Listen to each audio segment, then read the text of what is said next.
I've said the words, "I don't know," more than any other words over the last 3 months. I don't know what to do or how to do it. I don't know what life will look like in a week, a month, a year. I don't know what will happen or not happen. I don't know if schools will reopen. I don't know how the church will reopen. I don't know what normal will be. I don't know how many among us are really, truly suffering with anxiety, depression, grief. I don't know. I don't know. I don't know. Then the country shifted this past week, and how much I already didn't know increased a lot. The global virus that has dominated our lives took a back seat to another virus that has been long embedded in this country's DNA: racial injustice. I do not pretend to even begin to fully understand the complexity of long-standing disparities in our society and how they have impacted the Black community. While most Americans may not be overtly racist, it is really hard to avoid the reality that even when we don't intend it, we can cause pain and death because of broken systems. Cries for justice have been ringing out loud in cities across this land that is made for you and for me. This land is your land, this land is my land.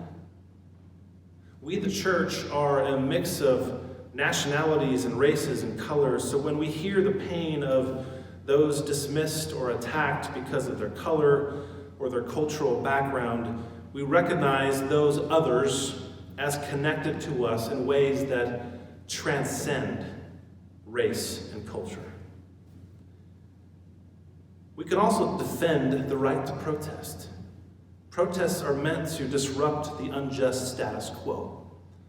We can also condemn the looting, and stealing, smashing, burning, the destroying of lives and property, none of which is true protest, and all of which just further rips us apart.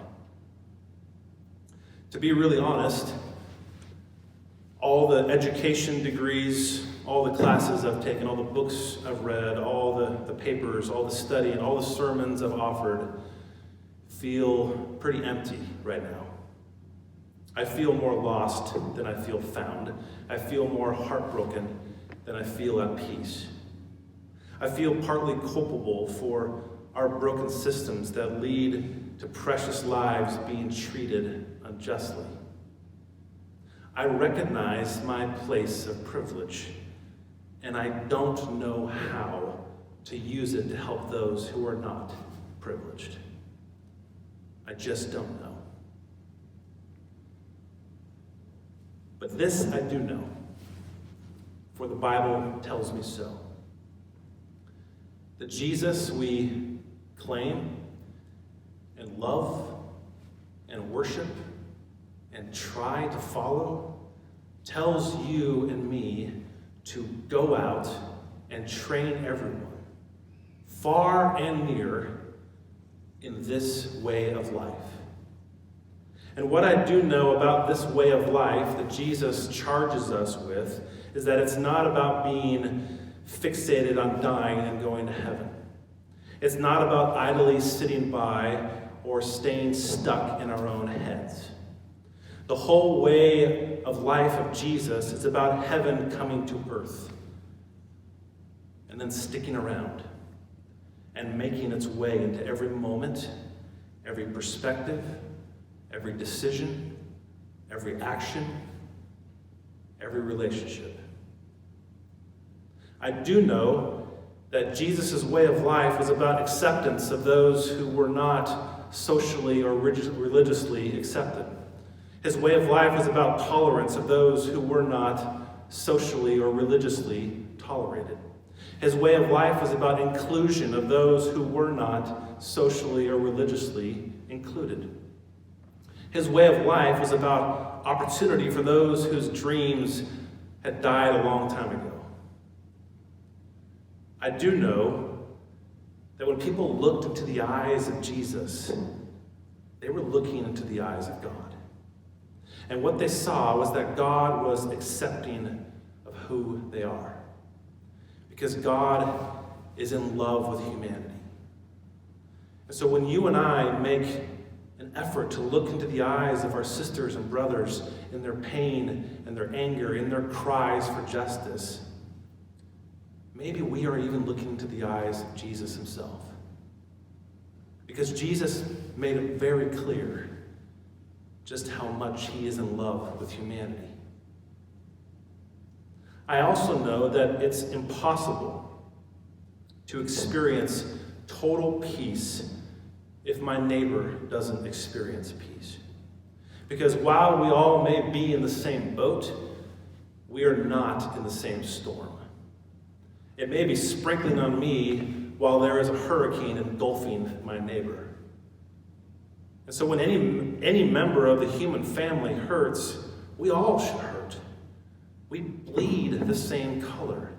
We are all trying to walk the same ground and breathe the same air. One day, one moment, one person at a time, I suppose, is how we learn to see in this land made for you and me, for him, for her, for them. It is how we remember who matters and what matters. So friends, remember who you are, and who she is, and who he is, and who they are. Remember that every race is made in the image of God, and all belong to God. Remember that God became one of us. Remember that Jesus ate and drank with us. He laughed and cried with us. He angrily called out the hypocrisy and spoke truth to baloney. And that's really not the word I want to use right now. Remember that every race imagines and claims Jesus as their own. Remember that Jesus was for the oppressed, and so we must be for the oppressed too. Remember how Jesus gave his life in every way for everyone. Remember that you and I are still being remade in Jesus' way of life. Remember your baptism. I also know that those who claim to follow a Jesus who lived for every race and color cannot be silent.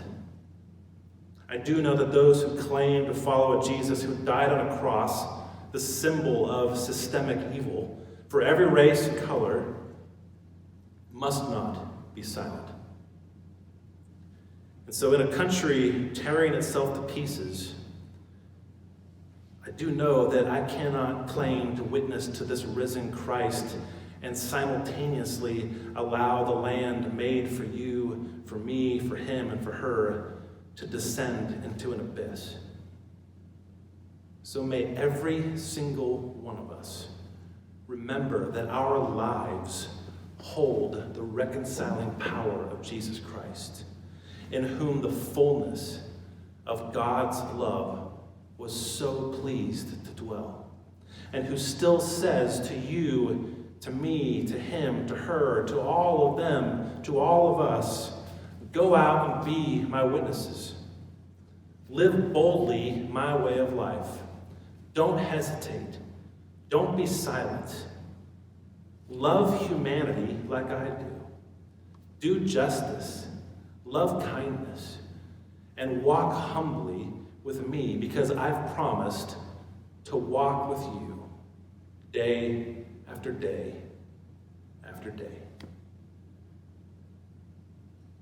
May the peace of Christ infiltrate every part of our lives.